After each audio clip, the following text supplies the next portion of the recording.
The city of Z-City was gone before anyone thought to sound the alarm. Not destroyed by a monster, not leveled by a natural disaster, not the result of some supervillain's master scheme. It was simply gone, and the only witness who could explain what happened was sitting in the rubble eating a convenience store rice ball that had somehow survived the blast radius. Emergency responders arrived to find entire city blocks reduced to flat concrete slabs, every building in a 6-kilometer radius pushed outward from a single central point like the aftermath of a shockwave with no recorded source. Satellites had caught nothing. Seismographs had registered something, but whatever it was didn't match any known event signature. Not an explosion, not an earthquake, not a weapon test. It matched a punch. A single punch so powerful that the instruments designed to measure catastrophic events simply didn't have a unit of measurement large enough to categorize it. And the man responsible was already walking to the next town over, looking for a good supermarket. This is only the beginning, and what comes next is so much worse. If you're watching this, you already know something is wrong. Subscribe before the next part drops, because what Saitama does next doesn't just threaten one city, it threatens the entire system built to protect humanity. You've been warned. It started small, which is what made it so easy to miss. For the first 2 weeks, it wasn't that Saitama was doing anything wrong. It was that he stopped doing anything right. A dragon-level threat emerged in the coastal district south of Z-City, a massive crustacean-type monster that tore through the shoreline defense barriers like they were made of paper. The Hero Association dispatched a 4-hero response team within minutes of confirmation, fully expecting backup from the area's most powerful registered hero. The backup never came. The 4 heroes held the line for 47 minutes before Atomic Samurai arrived to finish the job, and when someone finally reached Saitama's apartment to ask what had happened, he opened the door in his yellow jumpsuit, looked at the person on the other side with that flat, empty expression he always wore, and said he hadn't felt like going.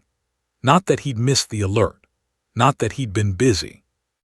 He just hadn't felt like going, and the way he said it, with absolutely no defensiveness, no guilt, no attempt to justify himself, was somehow more unsettling than any excuse could have been. The association logged it as an isolated incident. That was their first mistake. Over the following 3 weeks, Saitama missed 6 more dispatches. 2 of them resulted in hero casualties, not deaths, but serious injuries that would have been prevented if a Caped Baldy-level response had arrived on time. The association's internal review board convened twice, both times concluding that their communication protocols needed refinement. They blamed the system because blaming Saitama meant acknowledging a possibility that nobody on the review board was mentally prepared to write into an official report. The possibility that the most powerful hero on their roster had simply decided to stop caring, and that there was nothing in their entire operational framework capable of making him care again. Genos noticed before anyone else did.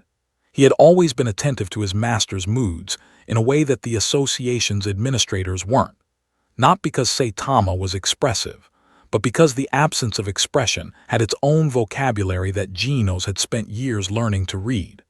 What he observed during those 3 weeks wasn't anger, and it wasn't depression, and it wasn't the kind of restlessness Saitama sometimes showed when months passed without a meaningful fight.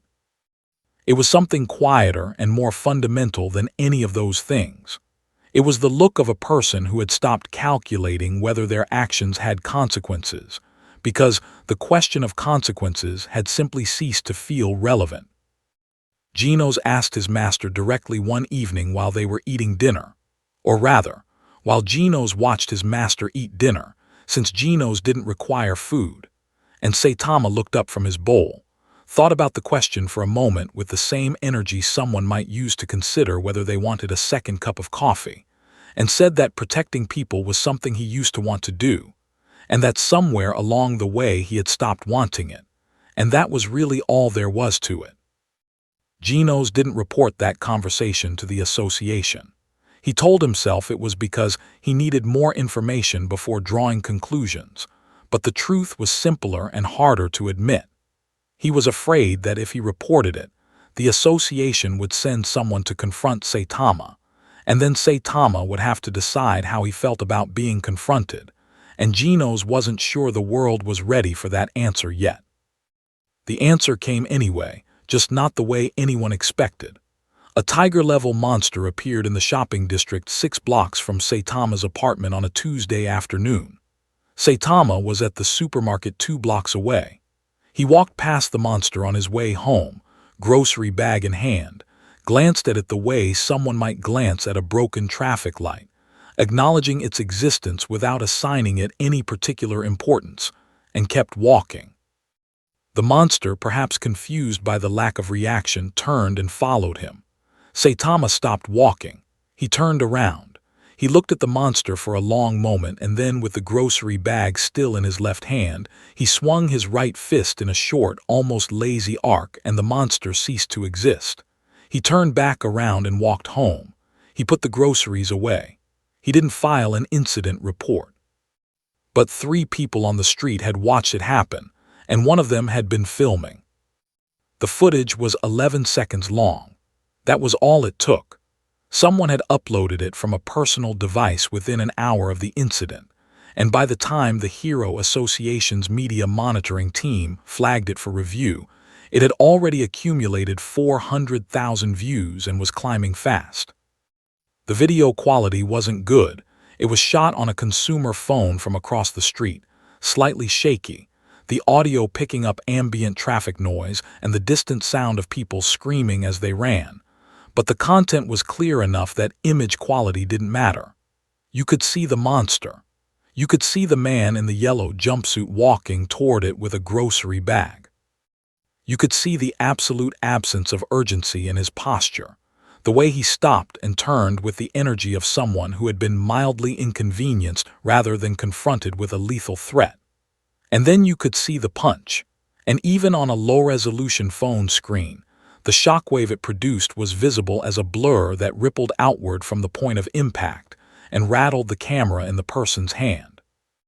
What the video made undeniably, viscerally clear, the thing that kept people rewatching it and sharing it and writing thousands of comments about it, was not the power. Everyone already knew Cape Baldy was strong. What the video made clear was the expression on his face afterward. He looked at the space where the monster had been with the same blank indifference he'd worn the whole time, turned around and walked away. No satisfaction, no relief, no acknowledgement that anything significant had just occurred. He looked like a man who had stepped on an ant. The association convened an emergency session within 24 hours of the video going viral. Director Sitch sat at the head of the table looking like a man who had aged 5 years overnight, and the faces around him reflected various stages of the same institutional dread. The specific panic of people who had built an entire organizational structure around a set of assumptions that had just been quietly invalidated. The assumptions were simple, that heroes were motivated by some combination of duty, pride, reputation, or genuine compassion, and that these motivations could be managed, incentivized, and when necessary redirected through the association's administrative apparatus. Rank systems, salary structures, public approval ratings, disciplinary protocols. All of it was built on the premise that heroes wanted something the association could give or withhold. For the first time in the organization's history, they were sitting across the table from the possibility of a hero who didn't want anything at all, and they had absolutely no procedural framework for that. Sitch proposed sending a senior representative to speak with Saitama directly, to assess his mental state and remind him of his contractual obligations and the public trust associated with his hero registration. 2 of the board members pushed back immediately, not because they disagreed with the goal, but because they had watched the 11-second video enough times to understand the specific problem with sending a human being to have a firm conversation with someone who had just turned a dragon-class entity into a fine mist with a grocery bag in his hand. The debate ran for 3 hours. They eventually settled on sending Genos, since Genos was already in proximity to Saitama and had an established relationship. What they didn't know, because Genos hadn't told them, was that Genos had already had the conversation and that the outcome had not been reassuring. Genos delivered the association's message that evening, sitting across from Saitama in their apartment while the television played a shopping channel in the background. He laid out the association's concerns methodically: the missed dispatches, the casualties, the video, the public reaction, the board's request for a formal response. Saitama listened to all of it without interrupting, which Genos had learned to recognize as neither agreement nor dismissal, but simply the neutral state his master occupied while processing information he hadn't yet decided whether to care about. When Genos finished, Saitama was quiet for a moment, and then he asked what the association was planning to do if he didn't comply. The question wasn't aggressive. It wasn't a threat. It was asked with the same mild curiosity someone might use to ask what happens if you don't renew a library card. But Genos felt something cold move through his processing systems as he realized he didn't have an answer, and worse, that Saitama already knew he didn't have one. The association never got their formal response. What they got instead, 48 hours later, was a report from the Eastern District that an entire apartment complex had been demolished without a permit, without a monster, and without any hero dispatch request. Witnesses described a bald man in a yellow costume standing in the rubble looking at the sky. When a local hero arrived to investigate, Saitama was already gone. The building had contained no residents at the time. It had been condemned. But the message was legible whether Saitama had intended it as one or not. The rules he had previously chosen to follow were now simply suggestions, and he was going to follow exactly as many of them as he felt like following on any given day. Ami Mask saw the video. He watched it 16 times. Then he made a phone call that bypassed the association's standard communication channels entirely and went directly to someone with enough political leverage to escalate the matter to a level the association's board wasn't authorized to reach. He didn't ask for permission. He told the person on the other end of the line that they had a very short window before this stopped being a hero problem and became a national security problem, and that the difference between those two things was the difference between a situation that could be managed quietly and one that could not be managed at all. He was right about the window. He was wrong about how short it was. The government didn't have a file on Saitama. That was the first thing that struck Deputy Chief Cabinet Secretary Hyodo when the briefing landed on his desk. Not the content of the briefing itself, which was alarming enough, but the blank space where a surveillance profile should have been. Every S-class hero had a file. Most A-class heroes had files. The government maintained quiet, unofficial documentation on any registered hero whose power level crossed certain thresholds, because the people responsible for national security had long understood something the general public preferred not to think about: that the difference between a hero and a threat was almost entirely a matter of motivation, and that motivation was the one variable no classification system could permanently lock down. Saitama had slipped through because his power had never been successfully measured. Every instrument they'd pointed at him had returned either inconclusive data or readings so far outside the expected range that the analysts had assumed instrument error and filed the results as corrupted. He had been logged as a strong physical combatant with unconfirmed upper limits and left in a low-priority holding category that nobody had revisited in over a year. That oversight now sat in the middle of Hyodo's desk like a live grenade. The emergency task force was assembled within 72 hours, operating under a classification level that kept it invisible to the association's standard administrative channels. This was a deliberate choice, not because the government distrusted the association, but because the association had already demonstrated that their approach to the problem was going to be slow, collegial, and catastrophically inadequate. The task force's first order of business was building the file that should have existed 2 years ago. They pulled every piece of available data: incident reports, monster kill confirmations, the viral video, satellite imagery from the Z-City event, seismic records, eyewitness accounts, medical reports from heroes who had sparred with Saitama in training contexts. What emerged from the assembled picture was not a profile so much as an absence, a shape defined entirely by what surrounded it rather than by any quality that could be directly measured or described. Every data point said the same thing in a different way. There was no upper limit. There was no comparable benchmark. There was no frame of reference within the existing threat classification system that could accommodate what Saitama represented, because the system had been designed around the assumption that every threat had a ceiling somewhere, and Saitama didn't.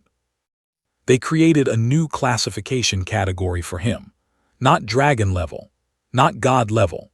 Those categories described monsters, and the implicit assumption built into the monster threat framework was that the threat could eventually be neutralized by a sufficiently powerful hero response. The new category they created was designated differently. Internally, they called it Omega Class, though that term never appeared in any official document, and its defining characteristic wasn't power level, but rather the complete absence of any viable containment or neutralization strategy.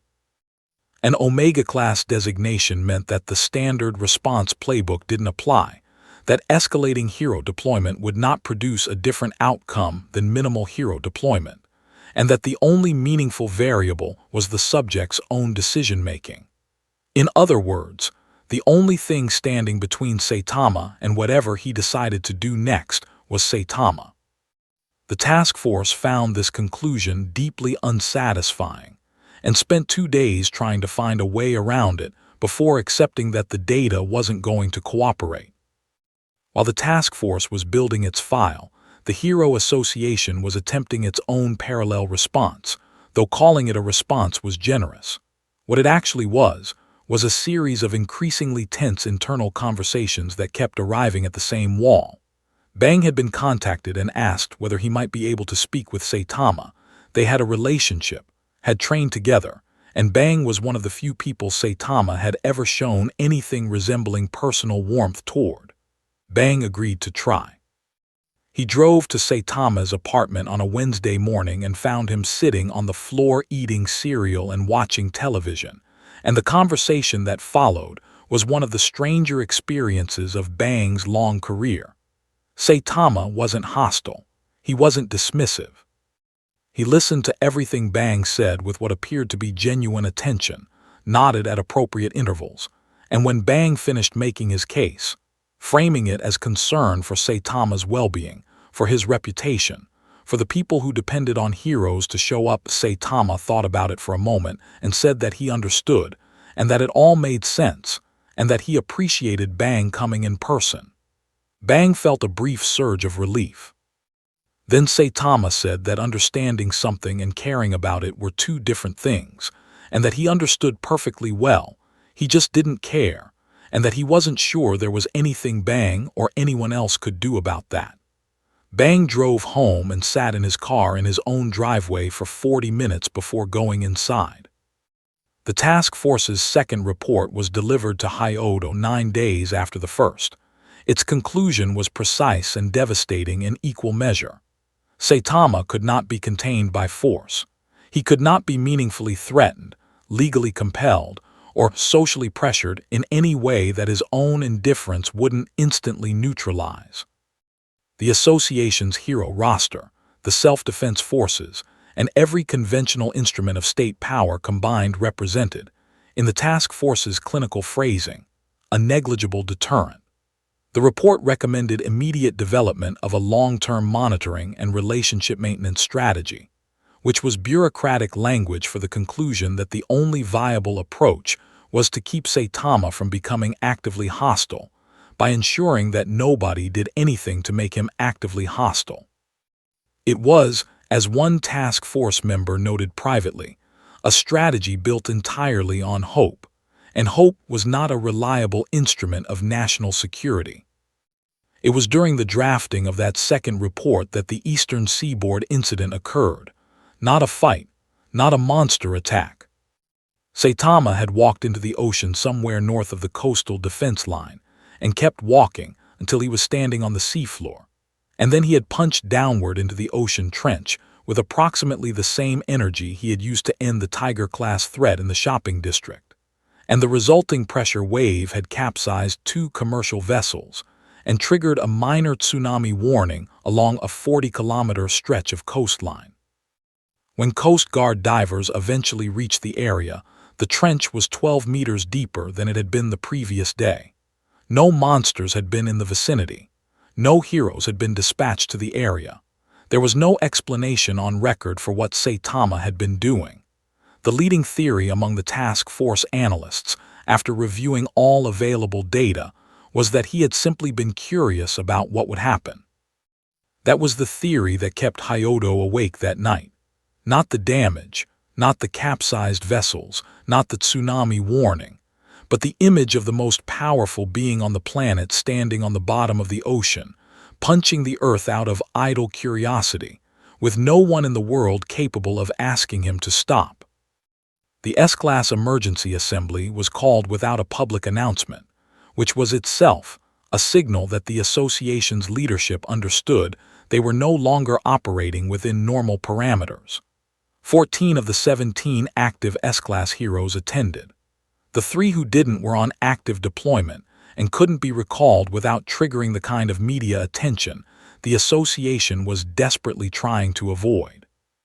Tatsumaki arrived 12 minutes late and spent the first portion of the meeting radiating the specific energy of someone who considered the entire proceeding beneath her, until the briefing officer reached the slide containing the ocean trench data, at which point her expression shifted into something that wasn't quite alarm but was close enough to it that everyone in the room noticed. Flashy Flash sat perfectly still throughout the entire presentation with his arms crossed and his eyes closed, which the people who knew him understood to mean he was paying very close attention.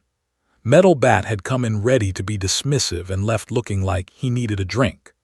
The consensus in the room, reached without anyone having to say it out loud, was that they were not being asked to solve a problem. They were being asked to decide how much of a problem they were willing to let develop before attempting something that everyone already knew wasn't going to work. The plan they assembled was not elegant. There was no version of this situation that permitted elegance. What they built instead was a sequential contact protocol, a series of escalating hero interactions designed not to defeat Saitama, but to gauge his current disposition and establish whether any meaningful communication was still possible. Bang would make a second attempt, this time with Bomb present, framing the visit as social rather than official.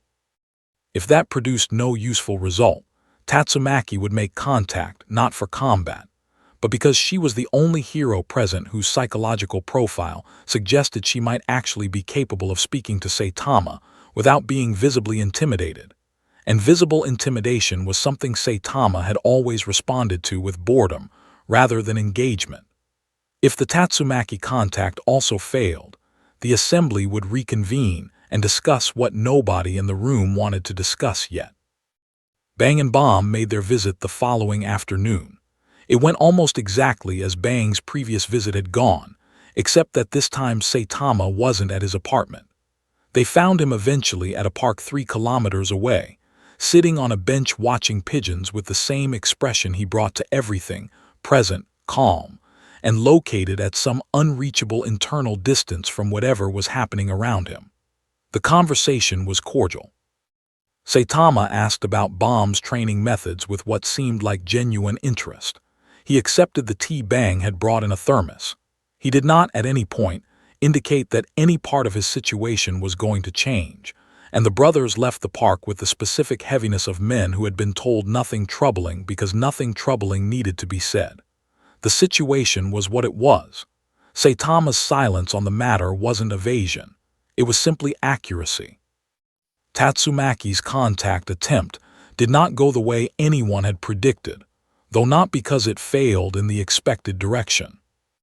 She found Saitama in the commercial district, apparently having just exited a hardware store, and opened the conversation with her characteristic directness, which in Tatsumaki's case meant skipping pleasantries entirely and telling him that the association had authorized her to communicate, clearly and without diplomatic softening, that his recent behavior was being classified as a threat to public safety, and that the S-Class roster was prepared to respond accordingly.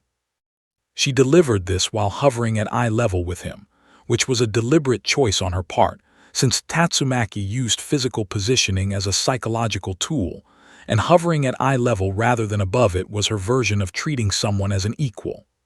Saitama listened to the whole thing, looked at her for a moment, and then asked if she'd eaten lunch, because there was a good ramen place nearby and he was thinking about going. Tatsumaki did not immediately respond, which for Tatsumaki was itself a remarkable event. She stared at him for several seconds with the expression of someone who had prepared extensively for a confrontation and found themselves standing in front of a locked door with the wrong key.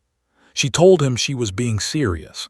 He said he knew, and that the ramen place was also serious and that she should try it. She left.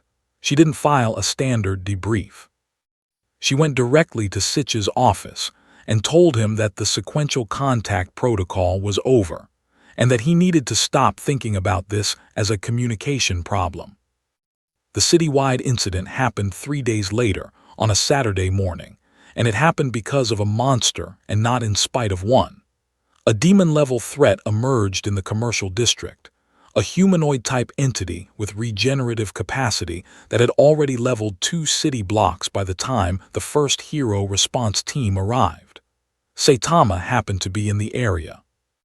He walked through the active combat zone with his hands in his pockets while 2 A-class heroes were actively engaged with the entity, passed within arm's reach of it and did not stop.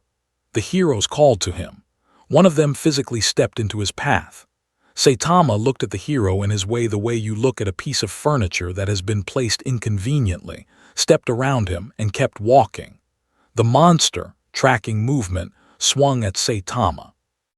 Saitama caught the limb without looking, held it for a moment as though he was considering something, and then released it and walked away, leaving the monster intact and the 2 heroes staring at each other with the shared understanding that something had just happened that neither of their training programs had prepared them to process. The monster was eventually destroyed by Atomic Samurai, who had been en route since the initial alert. But the footage from that incident, 2 different hero cams and 1 civilian drone, showed something the ocean trench data hadn't, something that numbers and geological surveys couldn't fully communicate. It showed Saitama choosing not to act, actively choosing, with full awareness of what was happening around him, because the situation simply hadn't interested him enough to change his plans. The choice itself was information, and the information was this. The threshold between Saitama doing nothing and Saitama doing something was located entirely inside Saitama, and it was moving in a direction nobody liked. That evening, Gino sat in the apartment long after Saitama had gone to sleep, and reviewed the drone footage on his internal display 17 times. He wasn't looking for a pattern. He was looking for something he could still recognize as the person he had sworn loyalty to, some remnant of the motivation that had originally driven Saitama to register as a hero, to show up, to care. He found the footage technically consistent with everything he knew about his master's capabilities and personality. That was the problem. Nothing about it was inconsistent. The Saitama in that footage was not a corrupted version of the original. He was the original, operating without the thin layer of voluntary engagement that had always been the only thing standing between his power and the world's complete vulnerability to it. Genos closed the footage. He began composing a message to the association. He stopped halfway through, deleted it, and stared at the wall until dawn.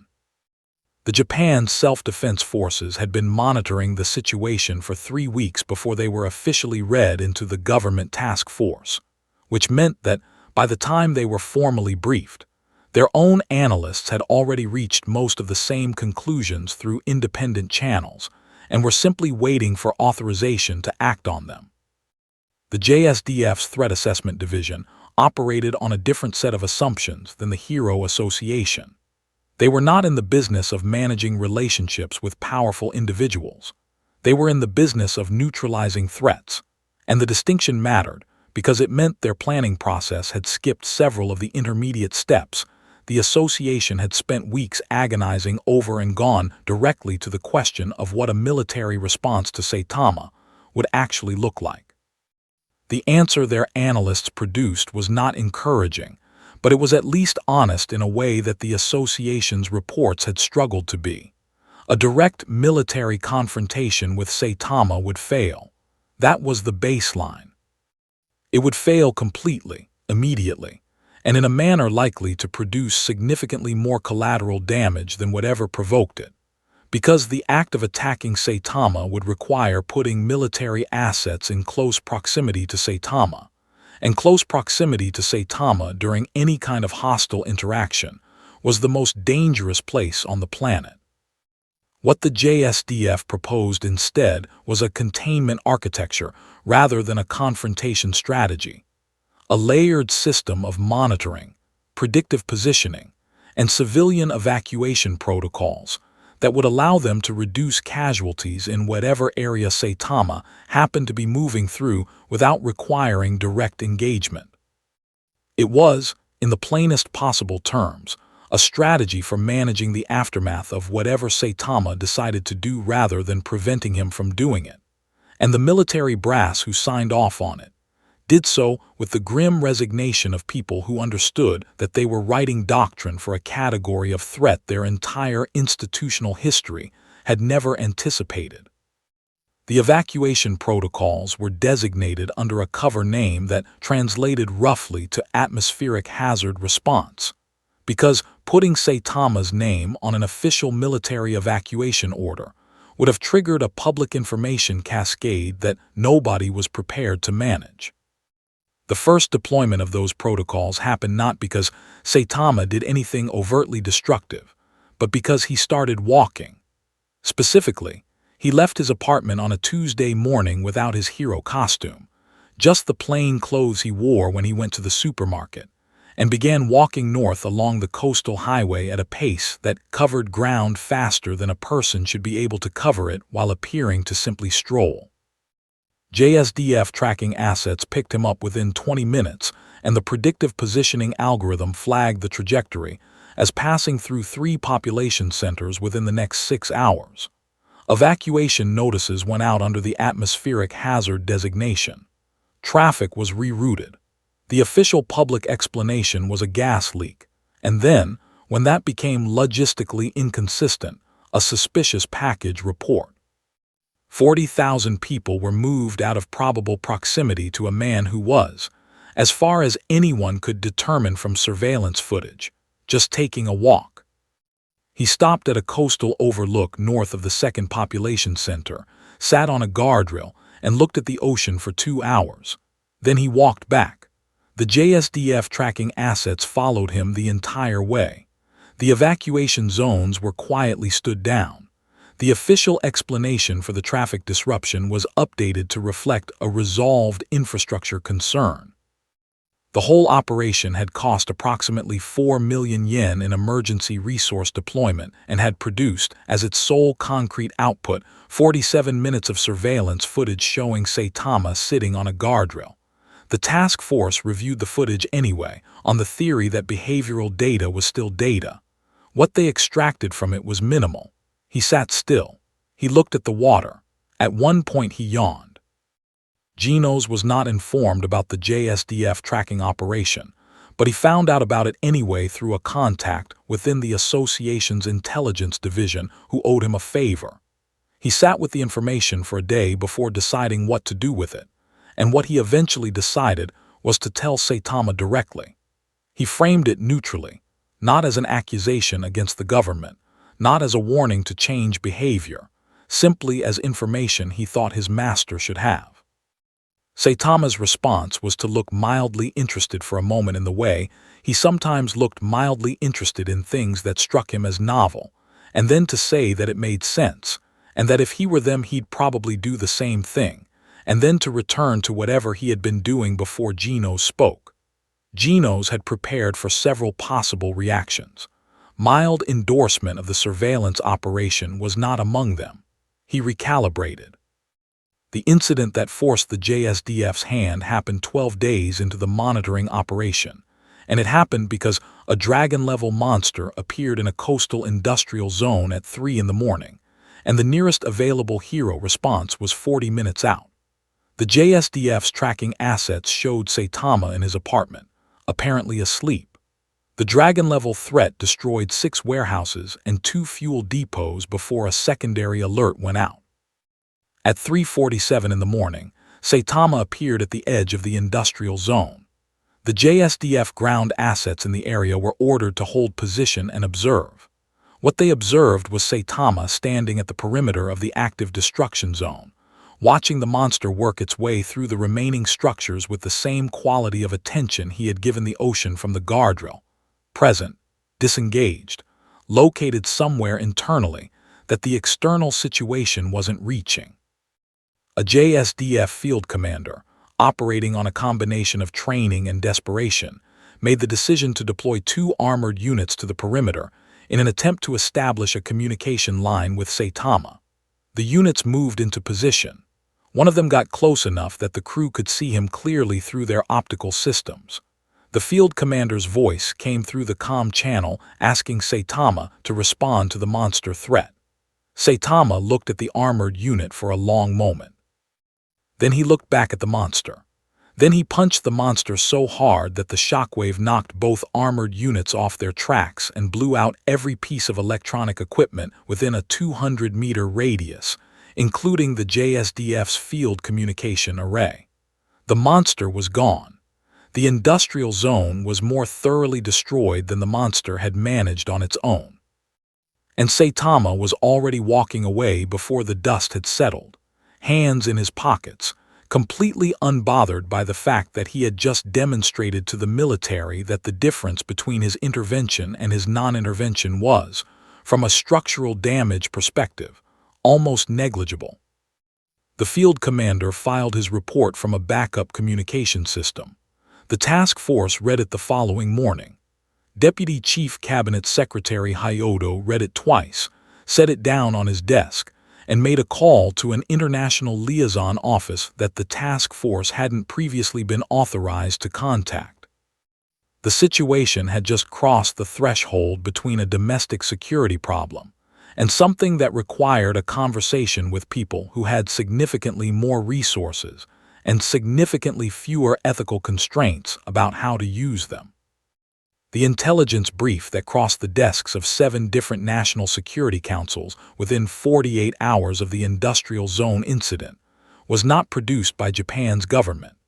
It was produced by a private geopolitical analysis firm operating out of Geneva, whose client list included 4 NATO members, 2 permanent UN Security Council members, and a sovereign wealth fund large enough to purchase a mid-sized country outright.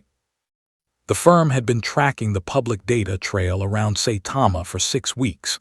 The viral video, the geological surveys of the ocean trench, the anomalous evacuation orders along the Japanese coastal highway, the monster incident reports showing a pattern of response failures that didn't match the Hero Association's historical performance data. Their analysts had assembled these pieces into a picture that the Japanese government had been carefully avoiding putting into a single document, and they had distributed that picture to their clients with the clinical efficiency of people who understood that the value of intelligence was not in gathering it, but in being the first to deliver it to the people who needed to act on it. The brief's executive summary was 4 sentences long. An individual with no measurable power ceiling had recently demonstrated consistent unwillingness to act within established hero protocols. All conventional containment and deterrence strategies had been assessed and found non-viable. The individual's current behavioral trajectory suggested progressive disengagement from social constraints. Client governments were advised to begin contingency planning immediately. The UN Security Council did not convene an emergency session, because convening an emergency session required putting something on the official record, and putting this particular thing on the official record meant acknowledging publicly that a private citizen in a yellow jumpsuit represented a threat serious enough to require the collective attention of the world's major powers. The political cost of that acknowledgement was considered prohibitive. What happened instead was a series of bilateral and trilateral conversations conducted through back channels that had originally been established for nuclear contingency communications, because those channels had the right combination of security clearance and deniability. The United States, Russia, and China each reached the same conclusion independently, and then confirmed it with each other over the course of 72 hours of encrypted communication. There was no military solution. Not because the will wasn't there. All three governments had assets that could theoretically be pointed at a single human-sized target, but because the available data made clear that pointing those assets at Saitama would accomplish nothing except demonstrating their ineffectiveness to the global intelligence community, and nations that deal in the currency of deterrence could not afford to visibly demonstrate the limits of their deterrence capability. The option existed on paper. It would stay on paper. What emerged from those 72 hours of back-channel conversation was not a plan so much as a framework for delay, a coordinated agreement to avoid any action that might accelerate Saitama's transition from passively indifferent to actively hostile, while simultaneously developing options that nobody currently believed would work, but that needed to exist anyway for institutional reasons. The framework had a name in each of the three governments' internal documentation, and all three names translated to roughly the same thing in English: watch and wait. It was the geopolitical equivalent of the Hero Association's relationship maintenance strategy, scaled up to involve the combined intelligence apparatus of the three largest military powers on Earth, and it rested on the same foundation of hope that the task force analyst had privately noted was not a reliable instrument. The public had no access to any of this. What the public had was a growing collection of second-hand accounts, leaked documents of dubious authenticity, and the persistent viral presence of the 11-second video, which had by this point accumulated enough views to qualify as a genuine cultural artifact. The narrative that had formed around it in public discourse was not accurate, but was emotionally coherent in the way that public narratives tend to be.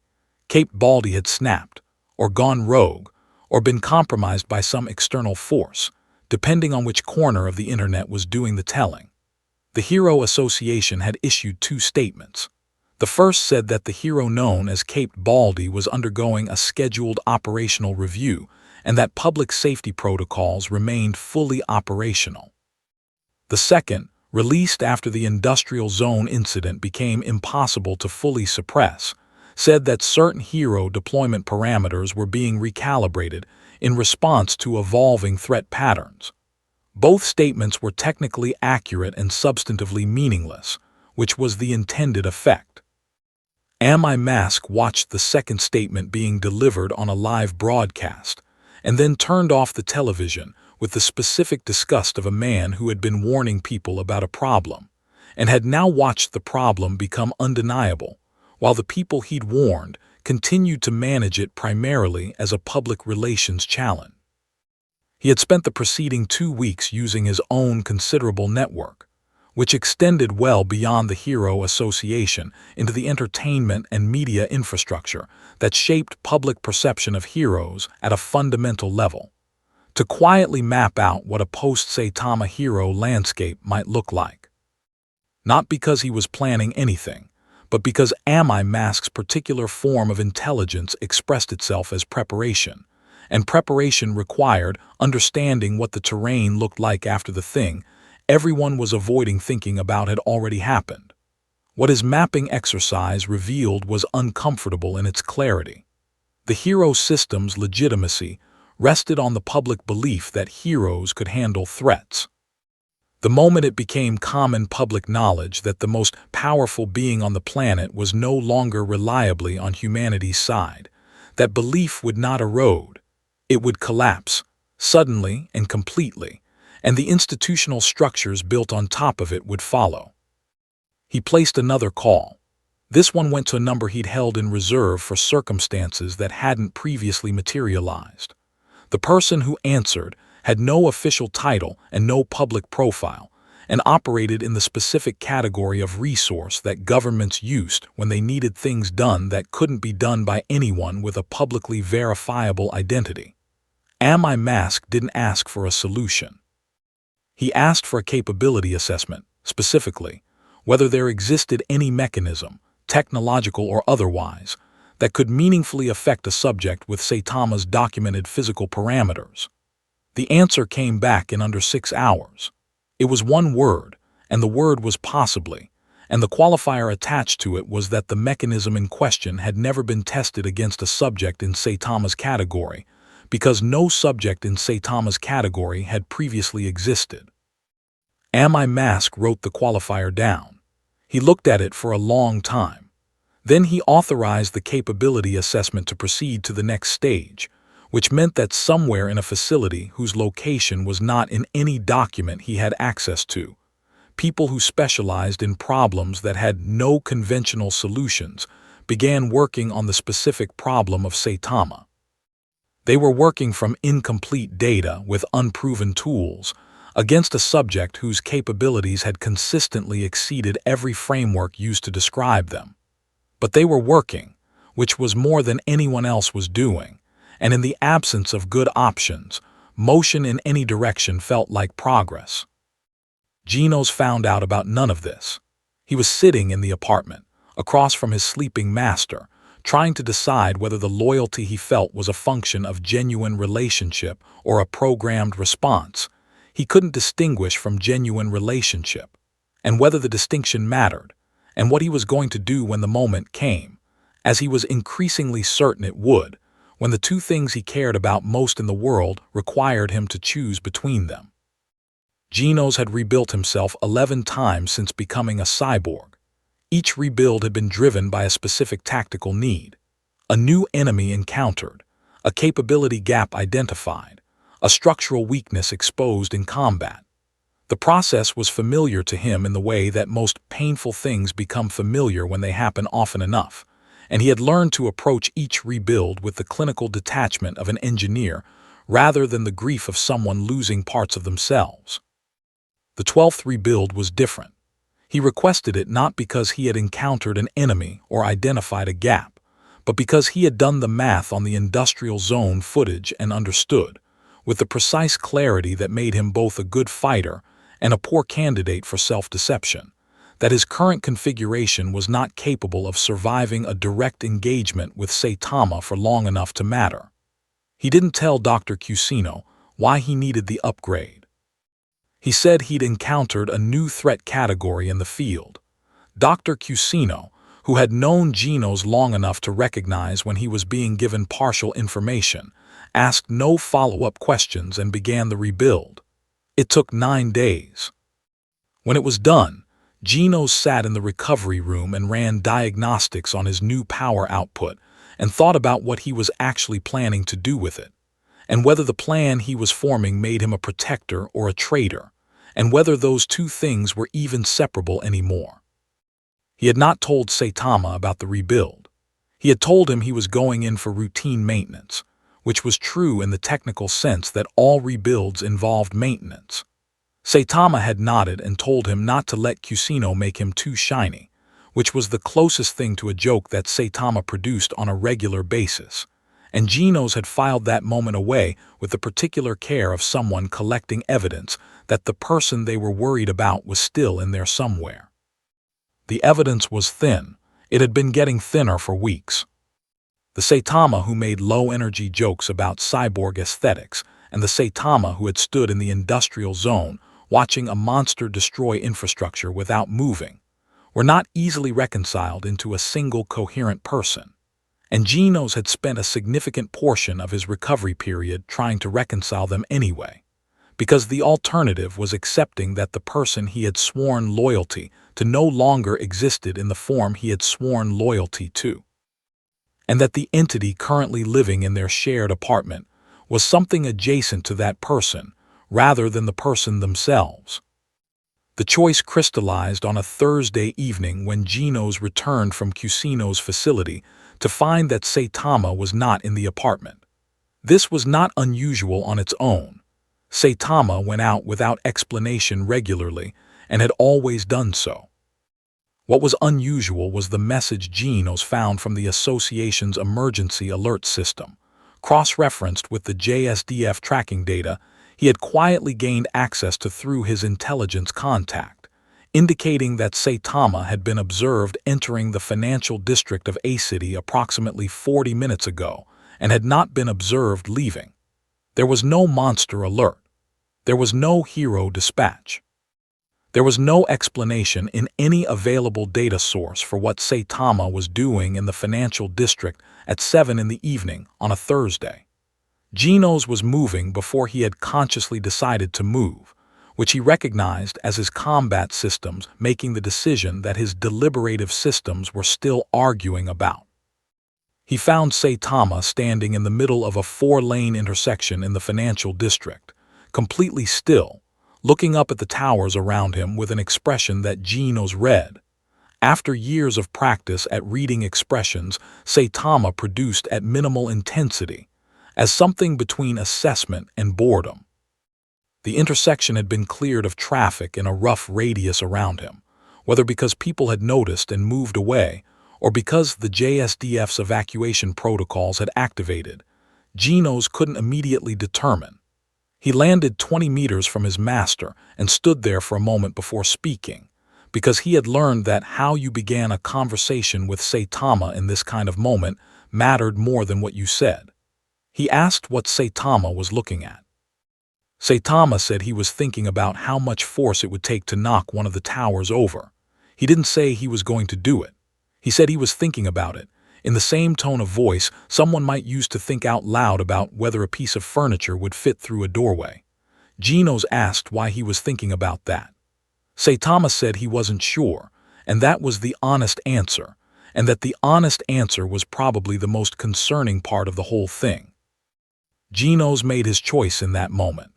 Not the choice he had been building toward during the rebuild, the contingency plan choice, the choice that lived in his upgraded power systems and his carefully considered tactical positioning.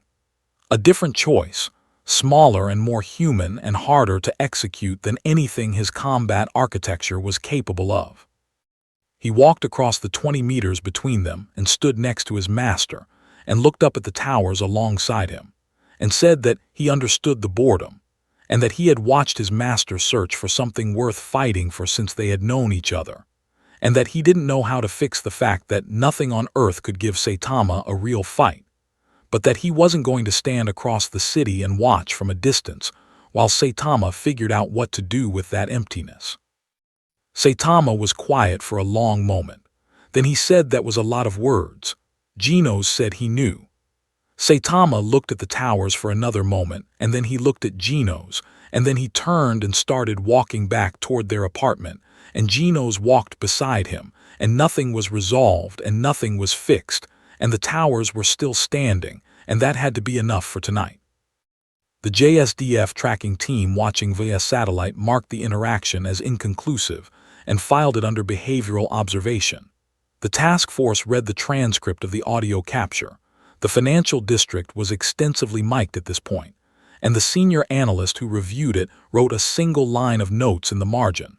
Cyborg may be the only functional point of contact remaining. Protect that relationship at all costs. The note was flagged and passed up the chain.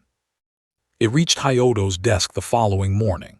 He read it, understood its implications, and immediately drafted an order prohibiting any government or military action that might be perceived by Saitama as targeting Genos. The order was classified and distributed to the JSDF, the task force, and the unnamed facility where Ami-Mask's capability assessment was now in its 3rd week of development. The order reached the facility. The lead researcher there read it, noted its constraints, and continued working. The mechanism they were developing didn't require targeting Genos. It required something else entirely, something that had been sitting in theoretical frameworks for years waiting for a subject capable of making the theory worth testing. The researcher had been in this facility for a long time, working on problems that didn't have conventional solutions, and she had developed a specific professional relationship with the feeling of being on the edge of something unprecedented. She was on that edge now, and the order from Hyoto's office, rather than constraining her work, had clarified exactly which direction to push. 3 days after the financial district incident, a new monster appeared, not dragon level, not demon level, something that the association's classification system flagged as an anomaly because its parameters didn't fit any existing category cleanly. It was large, it was fast, and it was specifically and deliberately moving towards Saitama's last known location, as though it had been given directions. The association scrambled a response. The JSDF activated their evacuation protocols. Genos powered up his new systems and moved to intercept. And Saitama, sitting in his apartment watching a home shopping channel, heard the distant sound of something approaching and slowly turned his head toward the window with an expression that was not quite interest, but was closer to it than anything he had shown in weeks. The monster didn't have a name in any database because it hadn't existed long enough to be cataloged. What the association's field analysts could determine from the sensor data coming in during the first 12 minutes of its approach was that it was biological in origin, approximately 30 meters tall at the shoulder, and structurally unlike anything in the existing monster taxonomy, not because its physical form was unprecedented, but because its behavior was. Every monster in the association's records, from the lowest tiger-level threat to the highest confirmed dragon-level encounter, operated on some variation of the same basic behavioral template. It appeared, it destroyed things in its immediate vicinity, and it continued destroying things until it was stopped or it ran out of things to destroy. This one was different.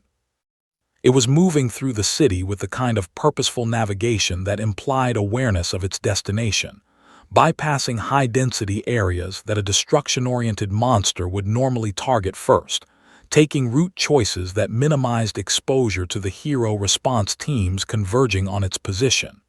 It wasn't attacking, it was traveling. And its trajectory, plotted forward by the JSDF's predictive positioning algorithm, terminated at a single point with a margin of error so small it was essentially precision. Saitama's apartment building. Genos reached it first, which had been his intention since the moment the alert came through. His new configuration gave him an approach speed he hadn't previously been capable of, and he used it to position himself directly in the monster's path at a choke point between two commercial towers, where the geography would prevent it from simply going around him. He hit it with his incineration cannon at full output, which under his previous configuration would have been a meaningful opening strike, and under his current configuration was the most powerful single attack he had ever produced in a non-training context. The monster stopped moving.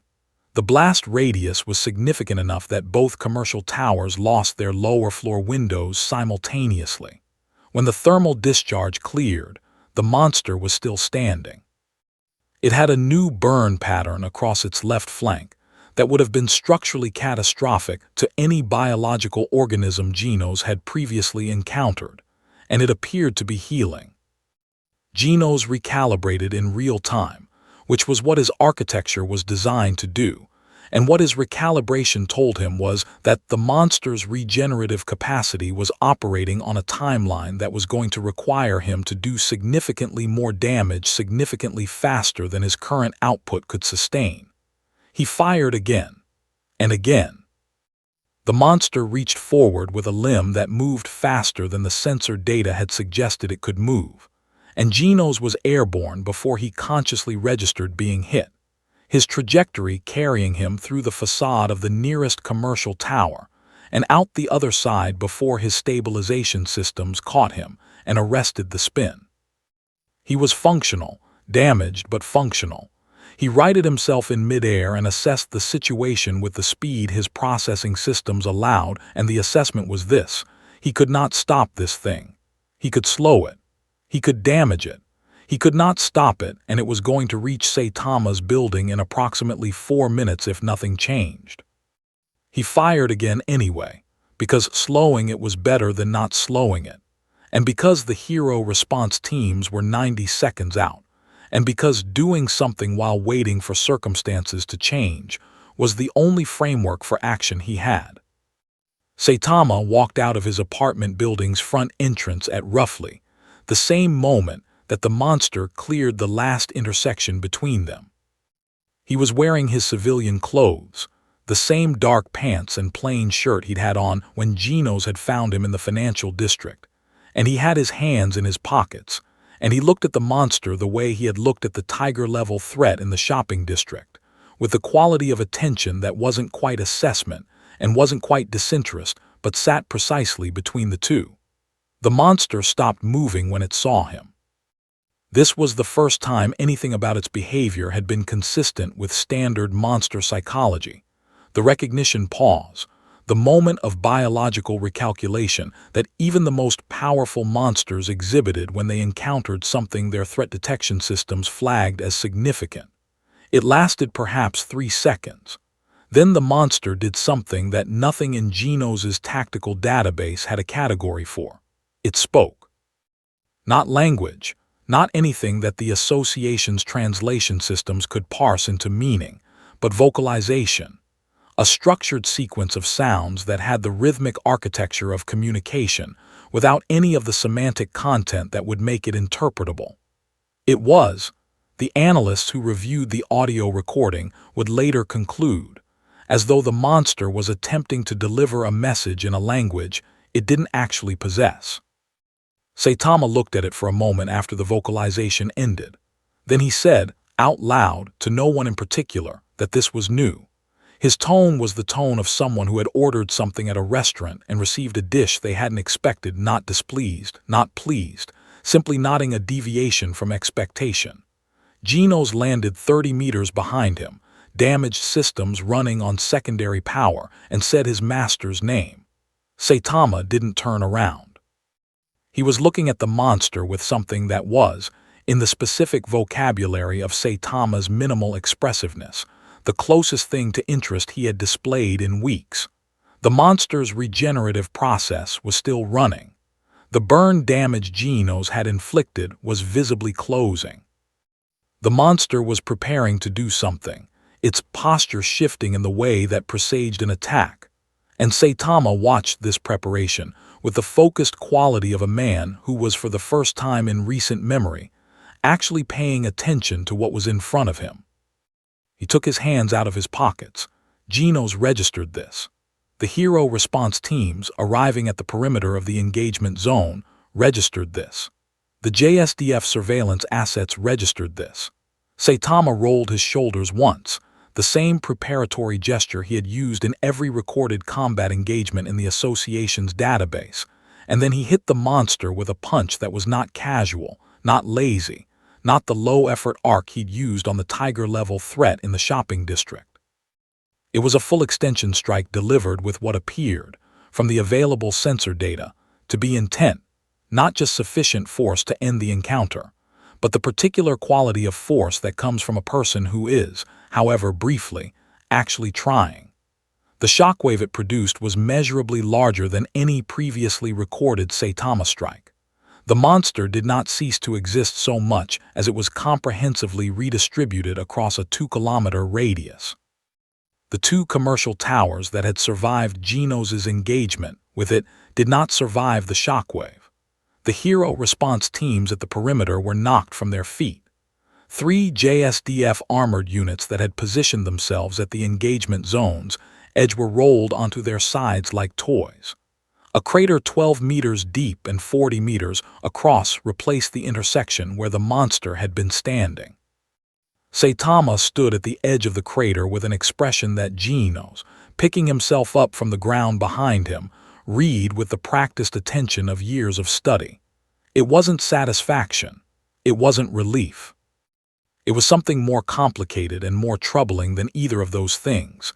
the expression of a person who had just done something with full effort and had found the result exactly as predictable as everything else, and who was now standing in the rubble of that predictability trying to locate the feeling they'd hoped the effort would produce. He looked at the crater for a long moment. Then he looked at his hand. Then he put his hand back in his pocket. Geno's called his name again. Saitama turned around and looked at him with an expression that contained, beneath the familiar blankness, a specific quality of quiet that Geno's recognized as the precursor to something irreversible. He said one sentence. He said it the way he said everything, without emphasis, without drama, with the flat delivery of a man stating a fact about the weather. He said that there was nothing left for him here, and that he had known that for a while, and that he wasn't angry about it, and that he thought he was going to go somewhere and see what happened. Geno's asked where. Saitama said he didn't know yet. He walked past Geno's through the dust and the settling debris, past the hero response teams climbing back to their feet, past the overturned JSDF units, out of the engagement zone and into the city beyond it. And nobody stopped him because nobody knew how to stop him, and the moment for trying had already passed. And the world was going to have to figure out what came next without having been given any useful information about what next was going to look like. The task force's senior analyst was pulled out of bed at 2 in the morning to review the engagement footage. She watched it 3 times and then called the facility where the capability assessment was being developed and said 4 words: accelerate the timeline immediately. The facility existed in a geographic location that didn't appear on any civilian mapping system and was listed in the relevant government procurement documents under a budget line for atmospheric research equipment. It had been operational for 11 years, staffed by 31 researchers whose expertise spanned theoretical physics, advanced materials science, bioelectrical engineering, and 3 disciplines that didn't have names in any published academic literature, because they had been developed entirely within the facility's walls for purposes that couldn't be discussed outside them. The lead researcher's name was Dr. Kine, and she had spent the last 3 weeks working on the assumption that she would have more time than she now had. The acceleration order from Hyoto's office arrived alongside the engagement footage from the crater incident, and she watched the footage once, paused it on the frame showing the scale of the shockwave relative to the surrounding structures, and understood immediately that the problem she had been treating as a theoretical challenge had just become an operational emergency. The mechanism she was developing was not a weapon in any conventional sense. It was, in the most accurate available description, an attempt to introduce a cognitive disruption into a subject whose physical parameters placed them beyond the reach of any physical intervention. The theory was elegant. The implementation was not. What Kine had built so far was a prototype that worked in limited testing on subjects who were not Saitama, which meant it worked on subjects who were incomparably less extreme in every relevant dimension. And the gap between those test results and the operational requirement was large enough that she had spent considerable time wondering whether the gap was bridgeable at all. She accelerated anyway, because the alternative was doing nothing, and doing nothing had already been tried by several governments simultaneously and had produced the footage she was currently looking at. Her team worked in shifts for 72 consecutive hours, pushing the prototype from its current limited configuration toward something that might, with the qualifier doing significant structural load-bearing in that sentence, be capable of affecting a subject with Saitama's profile. The mechanism worked by targeting the specific neurological architecture responsible for motivational processing, not intelligence, not motor function, not sensory capability, but the deep structural layer where the brain generated the impulse to act, the felt sense that an action was worth taking. The theory held that even in a subject with Saitama's physical capabilities, the decision to use those capabilities still required a neurological trigger, and that trigger, however brief and however minimal in a subject for whom most actions required negligible effort, was still a biological process operating in biological tissue. If you could disrupt that process reliably and repeatedly, you could not stop Saitama from being capable of destruction. But you might be able to stop him from deciding to destroy anything, at least within the mechanism's effective range. It was not a solution. It was a leash made of theory and 72 hours of emergency engineering, and Kind knew that if it failed, the failure would happen in front of whoever was unlucky enough to be standing in the vicinity. Saitama had been walking for 4 days. The JSDF tracking assets followed him continuously, feeding data to the task force in real time, and the picture that data painted was one that defied easy interpretation. He wasn't heading anywhere. He wasn't avoiding anything. He moved through populated and unpopulated areas with equal indifference, sleeping when he apparently felt like sleeping, twice in open fields, once in what surveillance footage identified as an unlocked warehouse, eating from convenience stores that he appeared to pay for without incident, leaving no damage and no confrontation in his wake. He was, by every behavioral metric the task force had developed, simply existing in motion, and the sheer normalcy of the observable behavior sat in terrifying contrast with what they knew he was capable of, and what he had recently demonstrated he was willing to do. 3 times during those 4 days, JSDF ground assets were positioned close enough to attempt the conversation that Hyodo's diplomatic instincts kept pushing for, the attempt to establish a human communication line that might produce something actionable. Twice, Saitama walked past without acknowledging them. The 3rd time he stopped, looked at the 2 soldiers standing in his path with the rigid discomfort of people doing something they had been ordered to do and didn't believe in, and asked if there was a vending machine nearby because he wanted a canned coffee. One of the soldiers, operating on pure instinct, pointed down the street. Saitama went and got his coffee and walked on. The soldiers filed a report. The task force read it. Nobody had a useful comment. Genos followed at a distance that he calibrated carefully, close enough to maintain visual contact through his enhanced optical systems, far enough that Saitama hadn't acknowledged his presence, which Genos was certain was a choice on Saitama's part rather than an oversight. His master knew he was there. Saitama knew everything that was in his immediate environment at all times. That level of environmental awareness was as constant and automatic as breathing.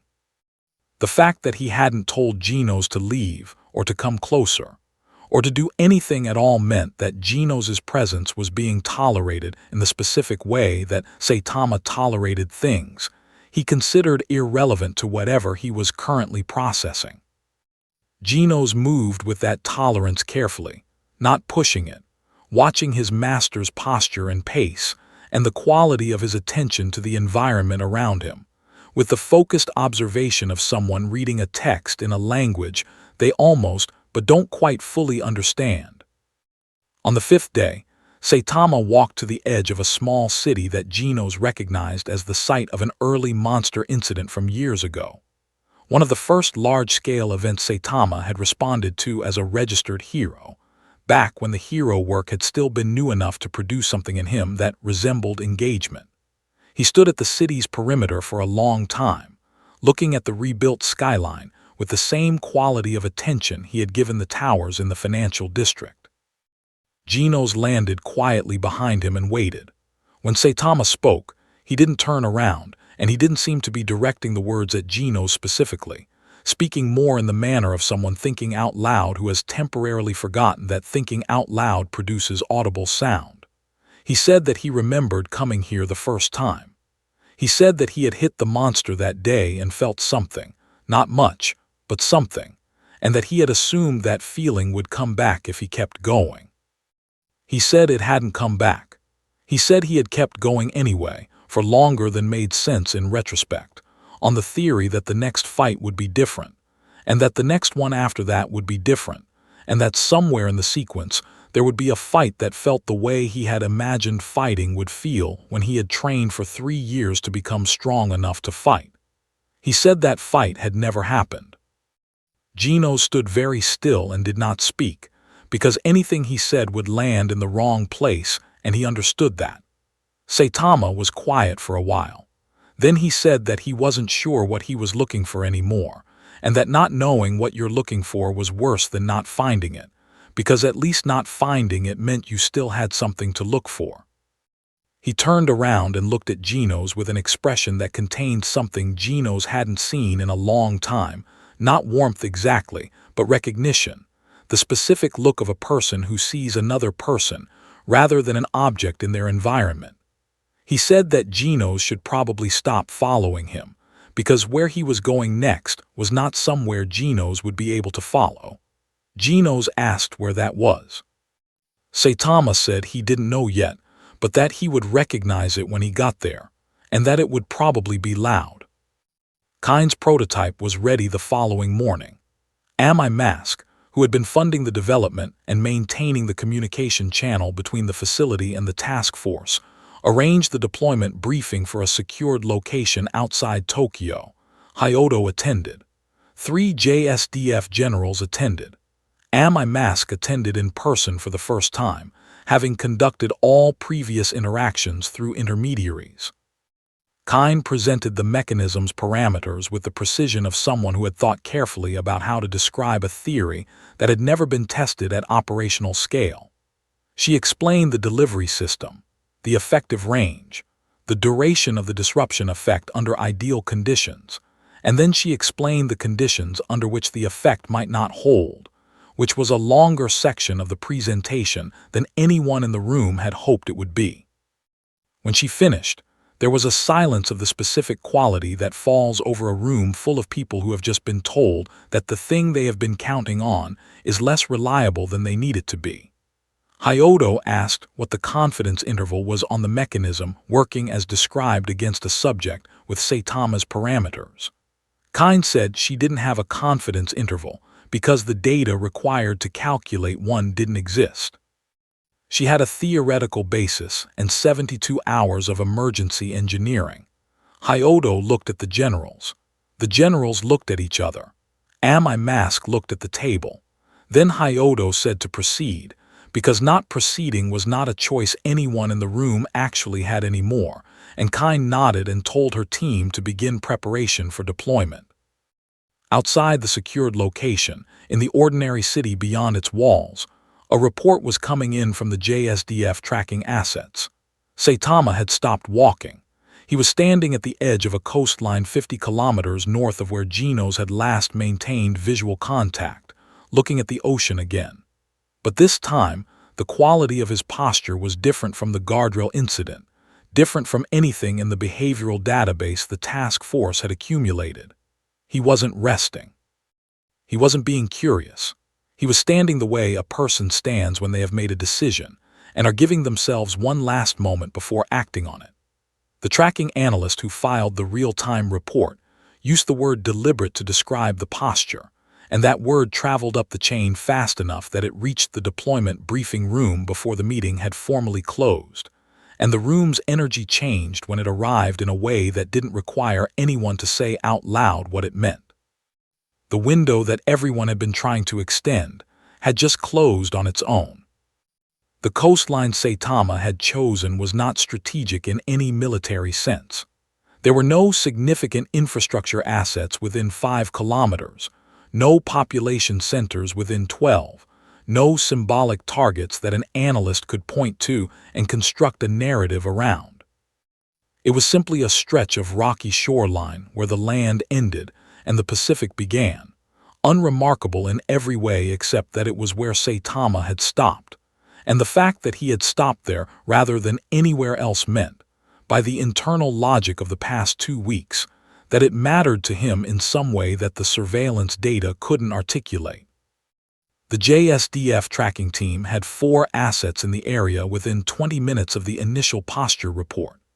2 aerial drones at altitude, 1 maritime surveillance unit 2 kilometers offshore, and a ground-based optical array that had been prepositioned along the coastal highway during the walking period as part of the evacuation protocol infrastructure. All 4 were feeding data simultaneously, and all 4 were showing the same image from different angles. Saitama standing at the waterline, shoes off, feet in the shallow surf, looking out at the horizon with the focused stillness of someone who had arrived somewhere and was taking the measure of it. He stayed that way for 40 minutes. During those 40 minutes, Kine's team completed their deployment preparation, and the mechanism was loaded into a delivery vehicle that had been designed to look like a standard emergency response helicopter. The kind that flew coastline routes regularly enough that its presence wouldn't trigger the immediate alarm that a military aircraft would. The deployment plan called for the helicopter to approach from the north, using the coastline geography to maintain a flight path that kept it in Saitama's peripheral rather than direct sightline for as long as possible, and to reach the effective range of the mechanism, 300 meters, before activating it. The plan's single largest vulnerability was the assumption that Saitama's awareness of his environment was limited by the same sensory parameters that governed normal human perception. Every analyst who reviewed the plan noted this vulnerability. Nobody had a solution to it. They deployed anyway. Genos reached the coastline 12 minutes before the helicopter. He had been tracking Saitama's position through the JSDF data feed his intelligence contact had given him access to, moving at the maximum speed his rebuilt systems allowed, arriving with enough time to land on the rocks 30 meters from his master, and stand there for a moment while he ran the numbers on everything he was looking at simultaneously. The surveillance assets, the helicopter's transponder signal appearing on the edge of his sensor range, Saitama's posture, the quality of the light on the water, the specific way the surf moved around his master's bare feet. He had not been read into Kine's deployment plan. He had not been informed that the helicopter existed or what it was carrying. What he had was the analyst's note that had been distributed after the financial district incident. Protect that relationship at all costs. And the knowledge that the task forces protect in that context meant protect as a strategic asset, which was not the same thing as what Genos meant when he thought about protection. And the difference between those two meanings was the difference between a tool being maintained and a person being seen. He walked across the rocks and stood beside Saitama the way he had stood beside him in the financial district, close enough to be present, careful enough not to impose. The surf was cold. The horizon was clear. Saitama didn't turn to look at him, but after a moment he said that Genos was persistent, in a tone that was not complaint. Genos said that his master had told him where he was going next would be loud, and that Genos had decided he wanted to be there when it got loud regardless of the instruction to stop following. Saitama considered this. He said that was stupid. Genos said he knew. Saitama almost smiled, the particular minimal version of almost smiling that Genos had learned to recognize as the real thing stripped down to its functional components. He said Genos hadn't changed. Genos said his master had changed, and that he didn't know yet whether the change was finished or still in progress, and that the answer to that question was why he was standing in cold surf on a rocky coastline when he could be anywhere else. Saitama looked at him for a moment with the expression Genos had seen on the 5th day, the recognition expression, the one that meant someone rather than something, and then looked back at the ocean. The helicopter was 90 seconds from effective range when Saitama said, without any change in his posture or his tone or the direction of his gaze, that there was a helicopter coming from the north. Genos registered the transponder signal on his own sensors simultaneously.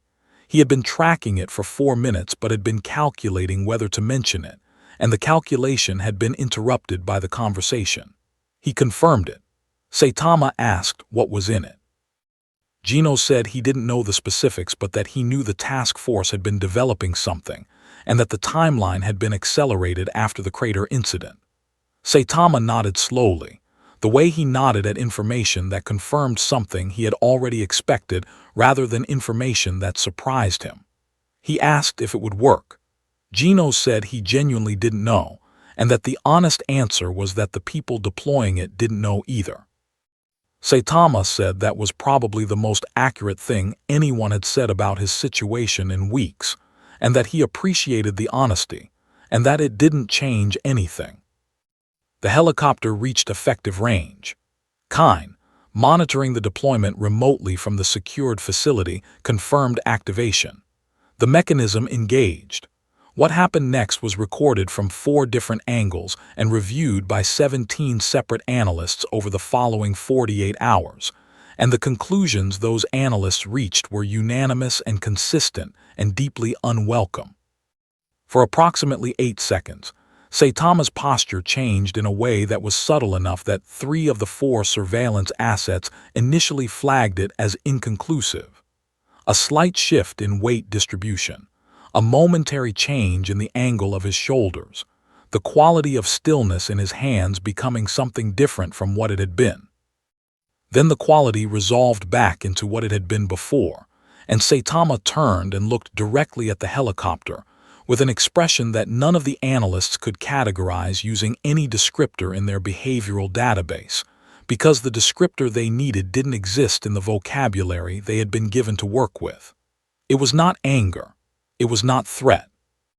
It was the expression of a person who had just been reminded, with clinical precision, that the world was still trying to manage him, and who had absorbed that reminder with a completeness of equanimity that was somehow more dangerous than fury would have been. He raised his right hand toward the helicopter, not in a striking posture, not a punch, not a threatening gesture. He raised it the way you raise a hand to acknowledge something across a room. The helicopter pilot, watching through the cockpit window, understood immediately that the gesture was not a greeting and banked hard to increase distance. Saitama watched it go. Then he lowered his hand and looked at Genos and said 3 words. It almost worked. Genos asked what almost meant. Saitama said 8 seconds and left the calibration implied. The helicopter had disrupted his motivational processing for 8 seconds before his biology had compensated. Before whatever operated in Saitama below the level of conscious neurology had simply rooted around the interference the way a river roots around a stone, finding the path of least obstruction and continuing. 8 seconds was the entire operational life of the most sophisticated mechanism ever developed for this specific purpose. Kine, receiving the telemetry from the deployed unit in real time, watched the effectiveness graph spike and collapse, and sat very still for a long moment before reaching for her communication line to Hyodo's office. What she said to him was brief and accurate. She said the mechanism had worked as designed and that the design was insufficient. She said she needed 6 months to develop the next iteration. Hyodo asked what the world was supposed to do for 6 months. Kine said she didn't know and that her job was the mechanism and that the 6 months problem was his. She ended the call. She sat in her facility surrounded by 31 researchers who had just watched their best effort produce 8 seconds of effect and collapse. And the silence in the room had the specific texture of people who understand that the work they have been doing is not going to be enough, and who haven't yet decided whether to keep doing it anyway. On the coastline, Saitama put his shoes back on. He looked at the ocean one more time. Then he turned away from it and began walking inland, and his direction, northeast, toward the highest population density in the country, was not lost on the JSDF analysts plotting his trajectory in real time, and the alert that went up through the chain of command carried the specific urgency of people who understood that the window for preparation had just definitively closed. The evacuation of Greater Tokyo began at 11:47 in the evening under the atmospheric hazard designation, which by this point had been used often enough in proximity to Saitama-related events that certain segments of the population had begun to understand what it actually meant. Not most people. The majority of Tokyo's residents processed the alert as the kind of precautionary measure that modern urban infrastructure produced regularly, and that almost never resulted in anything requiring genuine action. But in the corners of the internet where the 11-second video still circulated, and where the accumulated fragments of leaked data and eyewitness accounts had been assembled into an incomplete but directionally accurate picture, the atmospheric hazard alert sent northeast of the coastal tracking area at midnight produced a specific quality of digital alarm that spread faster than the official evacuation messaging. By 2 in the morning, the roads leading out of the city's northeastern districts were carrying 3 times their normal overnight traffic volume, and the ratio was climbing. The Hero Association's Emergency Operations Center had been running continuous shifts since the crater incident. The duty officer who received the JSDF trajectory report at 12:23 processed it, verified it through 2 separate confirmation channels, and then sat for approximately 15 seconds doing nothing, not out of hesitation or confusion, but out of the specific paralysis that occurs when an event you have been anticipating becomes real, and the anticipation, which had been providing a kind of protective distance, evaporates. Then she activated the S-Class Emergency Assembly Protocol, which was the highest level of response the association could formally initiate, and began making calls. Tatsumaki was unreachable for 11 minutes, which the duty officer later learned was because she had already received the trajectory data through her own channels and was en route. Flashy Flash acknowledged the call in under 30 seconds and gave an ETA of 4 minutes, which was accurate. Metal Bat answered on the first ring and said something that the duty officer didn't include in her report, but that summarized the situation more honestly than any of the official language she used to describe it. Bang and Bomb were at the association's operations center when the alert came through, having maintained a sustained presence there since the 5th day of Saitama's walking period on the intuition, born from experience, and the specific wisdom of people who had spent their lives in proximity to forces that didn't operate within conventional limits, that being in the right place when things moved quickly was worth the inconvenience of waiting. Bang sat with the trajectory report for a moment and then asked the duty officer if there was any indication of what Saitama intended to do when he reached the city. The duty officer said there was no indication of intent, only direction. Bang said that was the problem, wasn't it? Because intent was the only thing that mattered, and it was the one thing they didn't have and couldn't predict. The duty officer agreed. Bang was quiet for a moment, and then said he was going to go out to meet him, not as a response measure, not as part of the assembly protocol, just as a person going to meet someone they had known for a while, because it was the only thing he could think of that might accomplish something other than adding to the damage. Bomb looked at his brother for a long moment and said he was coming too. Saitama's pace had not increased since he turned away from the coast.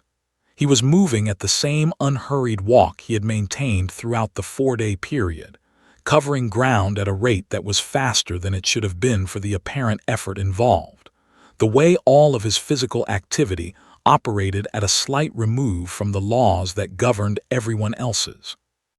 The JSDF ground assets shadowing his movement had been increased to a 12-unit perimeter that maintained a 500-meter radius and was under strict orders not to close the distance under any circumstances.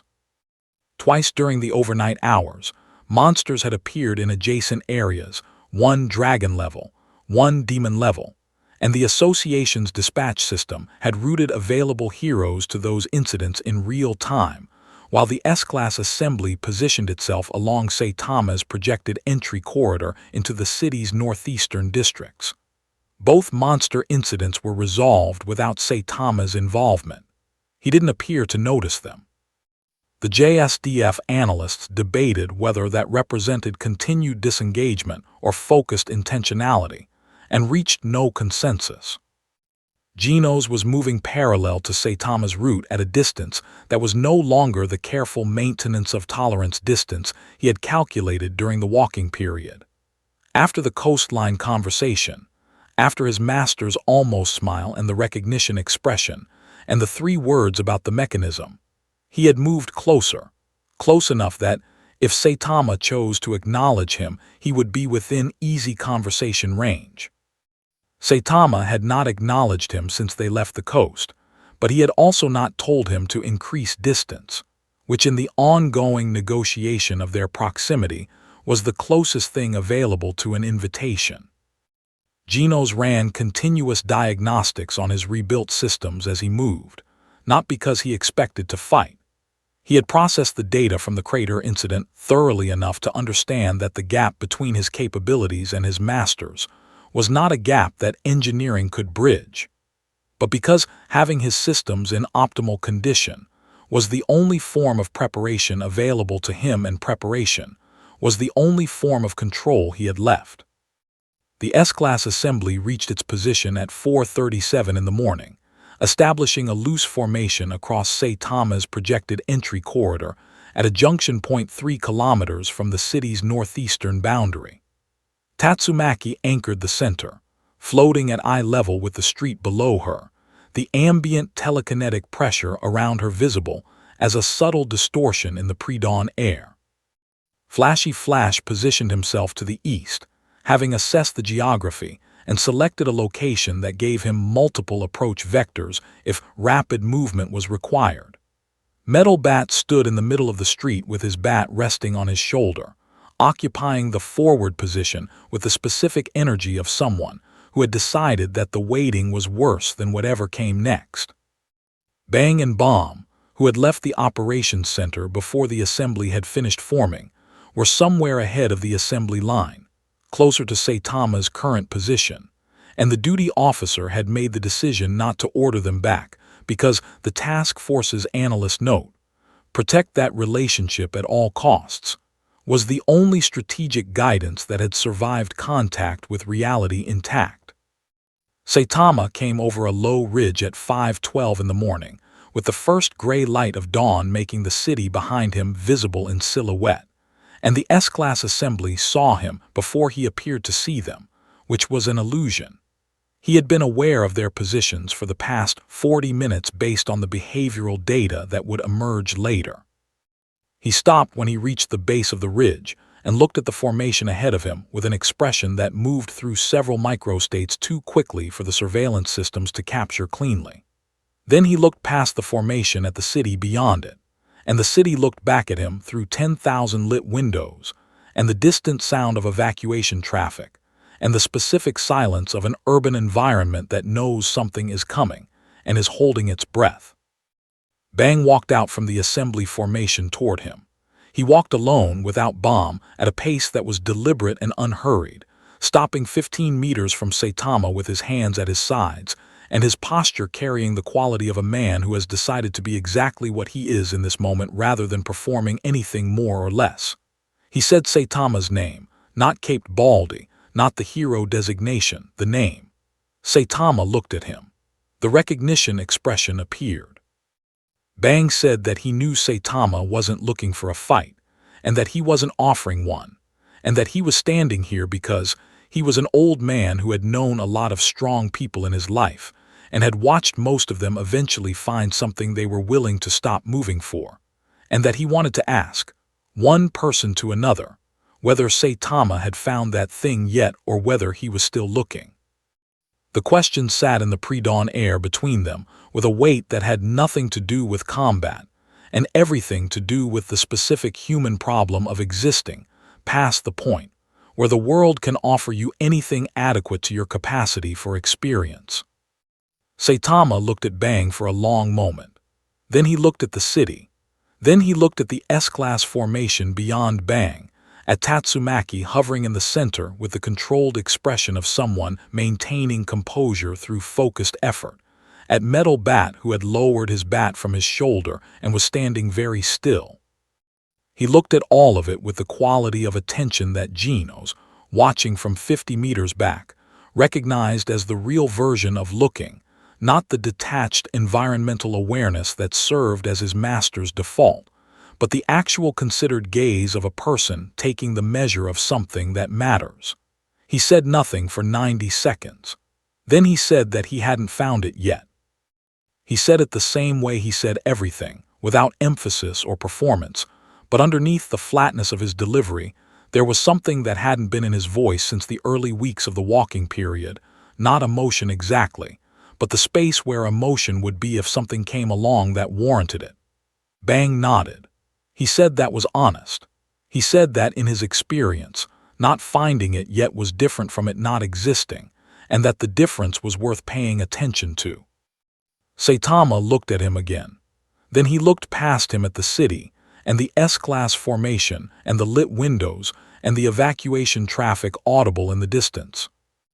Then he sat down on the ground at the base of the ridge, crossed his legs, and looked at the horizon where the sun was beginning to arrive, not moving toward the city, not moving away from it, just sitting in the way someone sits when they have decided for now to stop.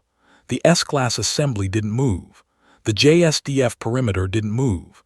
Genos landed quietly 30 meters back and stayed there. The surveillance assets continued recording.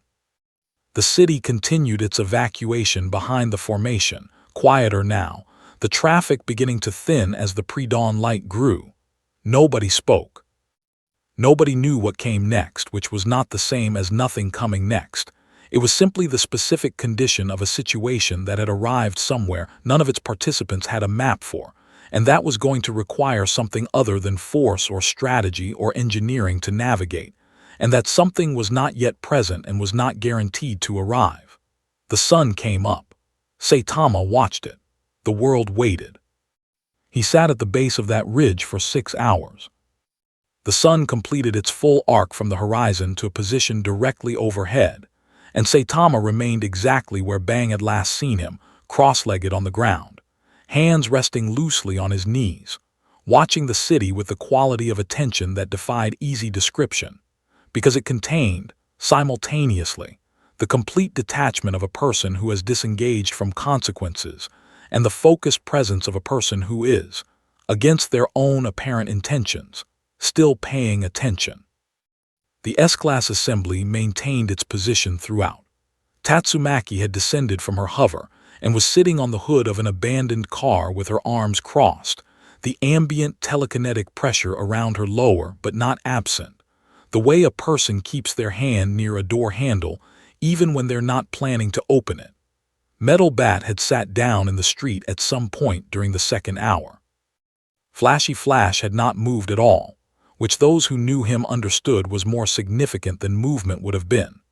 Bang stood the entire time, 15 meters from Saitama, in the same posture he'd held during the conversation, patient in the way that masters of physical disciplines become patient, not through suppression of urgency, but through the genuine conviction that stillness is sometimes the correct action, and that knowing when to be still is its own form of mastery.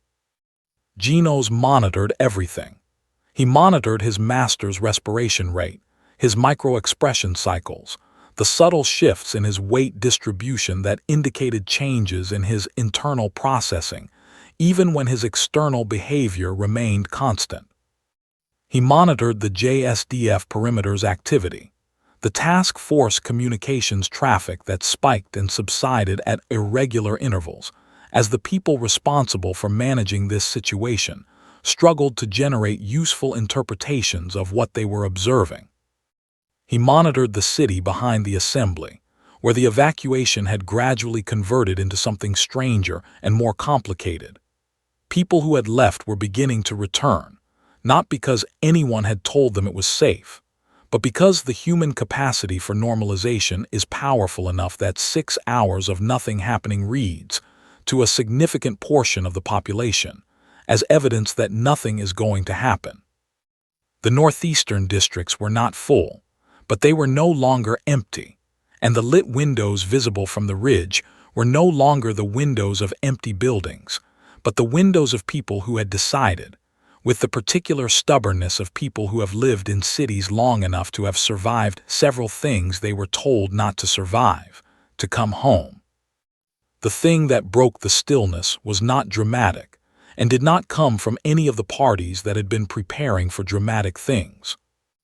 A child had apparently slipped the evacuation cordon, or more accurately had never been successfully included in it, since the evacuation of an urban area of Tokyo's scale and density was, even under emergency conditions, a process full of gaps, and had walked down the access road that ran along the ridge's eastern face, and emerged at the base of it approximately 40 meters from where Saitama was sitting. She appeared to be 7 or 8 years old.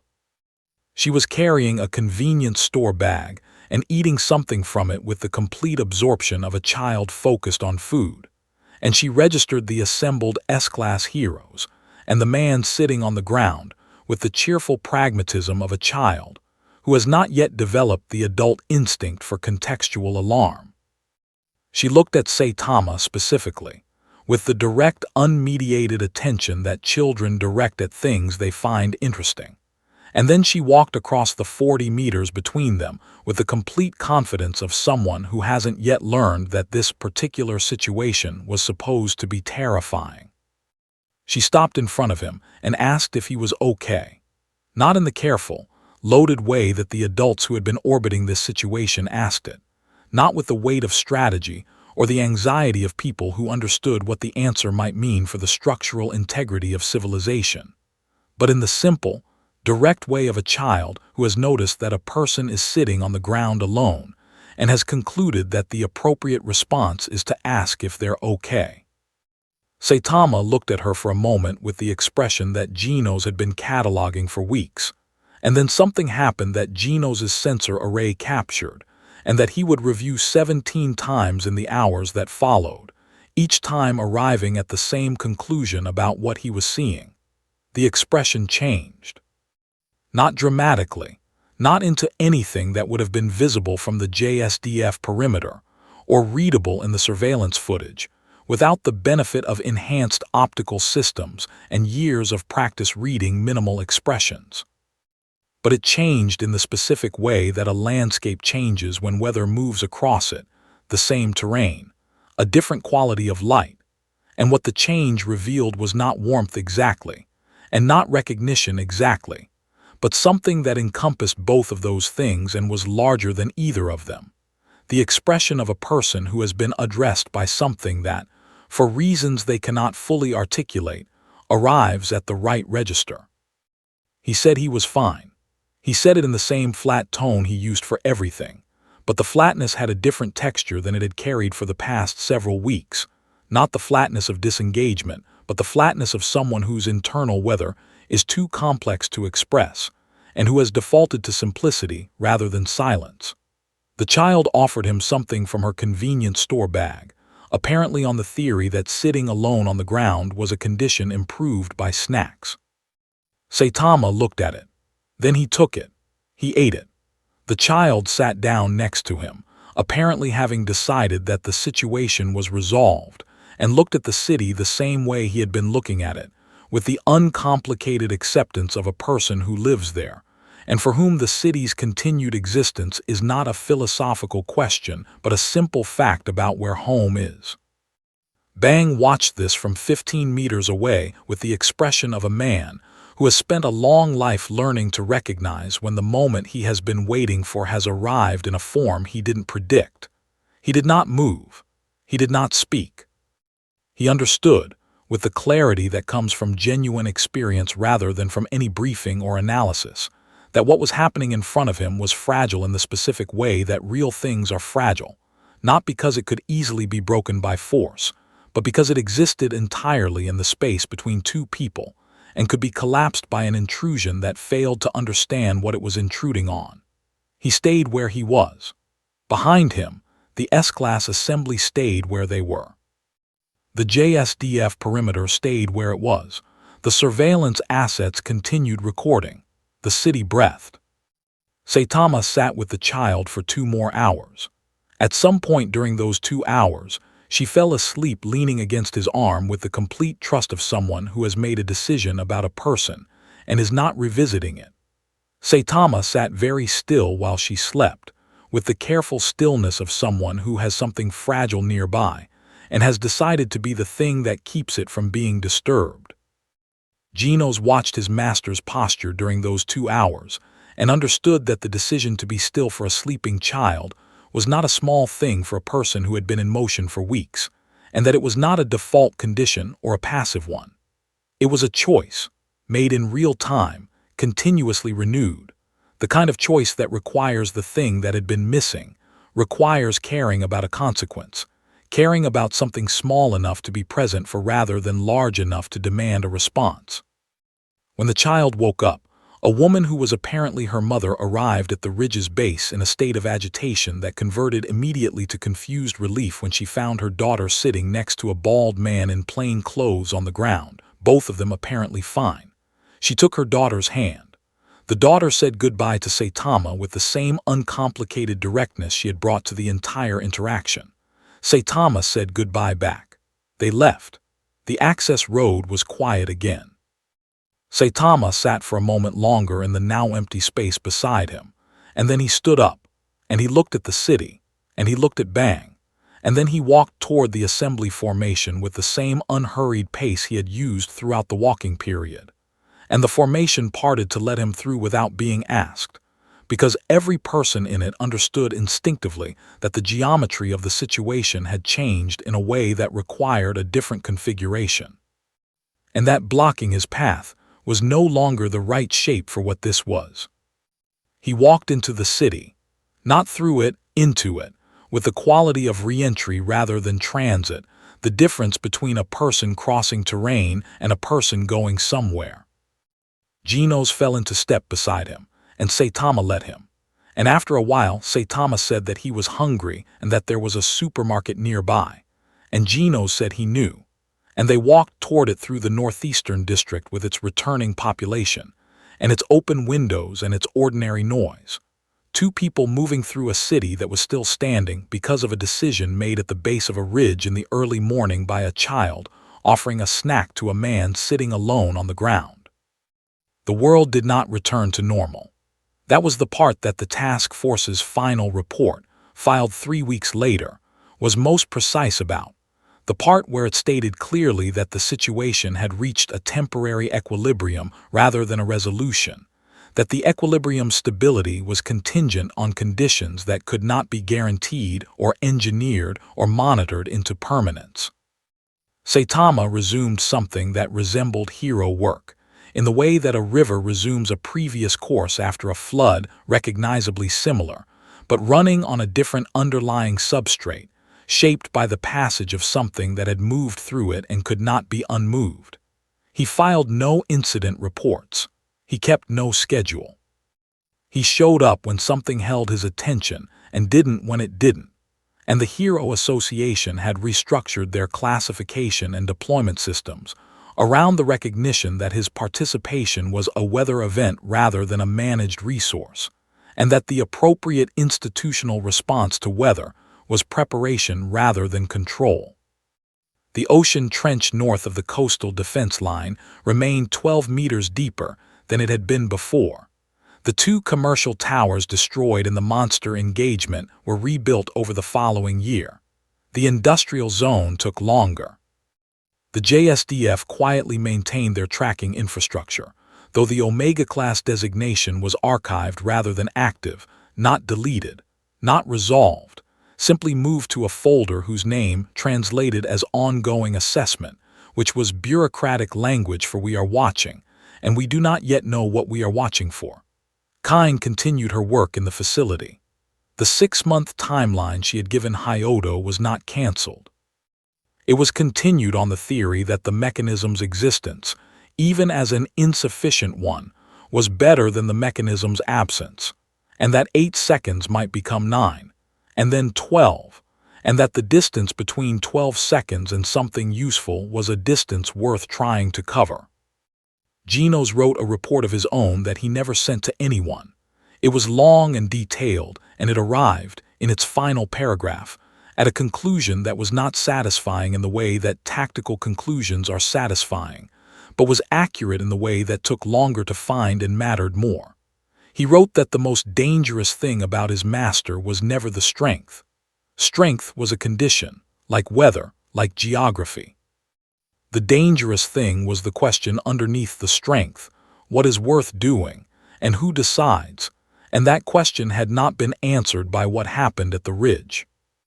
It had been temporarily inhabited by someone who gave it a different weight than it usually carried, and that temporary inhabitants had been enough, and the fact that it had been enough was both the most reassuring thing he had encountered in weeks and the least stable foundation he could imagine for a world that needed to keep existing in the vicinity of someone for whom the answer could change on any given morning.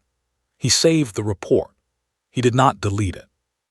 He left it in a folder on his internal storage and went to the kitchen to make tea for his master, who was sitting in front of the television watching a shopping channel and eating leftover rice, and who looked up when Gino's came in with the expression that contained recognition, and the space where warmth would be when something warranted it, and the particular quality of ordinary presence that was, in the final accounting, the only thing standing between the world and what Saitama was capable of deciding to do with a Tuesday afternoon. The city outside the window was loud and lit and continuing. For now, that was enough. Whether it would remain enough was a question that had no answer yet, and the not yet was where everything lived, and the world had learned, over the course of everything that had happened, to pay close attention to what a bald man in plain clothes decided to care about on any given day, because the margin between caring and not caring was the margin between everything and nothing, and it was thinner than anyone had known before, and knowing it was thin was the only preparation available. And it would have to be sufficient, because it was all there was.